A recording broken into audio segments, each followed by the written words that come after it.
সবার সভাপতি। আজ আমরা এখানে দাঁড়িয়েছি যে সাভারে অনেক ফ্যাক্টরি বন্ধ হয়ে গেছে, অনেক ফ্যাক্টরিতে ছাঁটাই করা হয়েছে। মূলত আল মুসলিম গ্রুপ একটি সরকারের প্রতিষ্ঠান, একটা সরকারি নেতৃত্বে ফ্যাক্টরিটা চালাচ্ছে। 4 মাস 3 দিন সরকার প্রতিষ্ঠা হয়েছে, এর ভিতরে তারা 2000 শ্রমিককে ছাঁটাই করে দিয়েছে। সরকার আসার আগে বলেছিলেন, প্রধানমন্ত্রী বলেছিলেন যে বেকারত্ব দূর করবেন, কিন্তু তারা বেকারত্ব দূর করবে দূরের কথা, তারা বেকারত্ব বানিয়ে দিয়েছেন। গত 26 তারিখে যখন শ্রমিকরা বাড়ি গিয়েছে তখন তাদেরকে নোটিশ করে দেওয়া হয়েছে।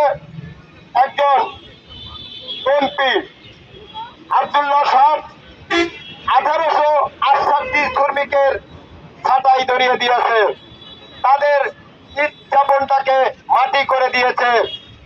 আমরা এটার তীব্র নিন্দা ও প্রতিবাদ জানাই।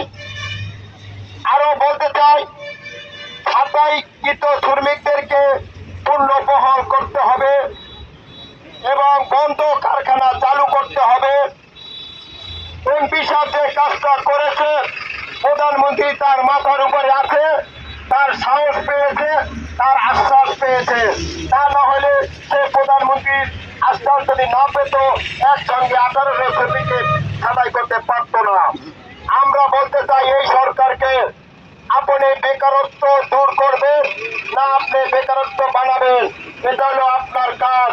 কারণ আমরা স্বৈরাচারের আমলেও দেখেছি, তারা বলেছে গরিব সরকার, কিন্তু দেখেছি গরিব শোষণ সরকার ছিল। এখন আপনিও সেই গরিব শোষণ সরকার হয়ে গেছেন। এই বলে আমি আমার বক্তব্য শেষ করছি। দুনিয়ার মজদুর এখন।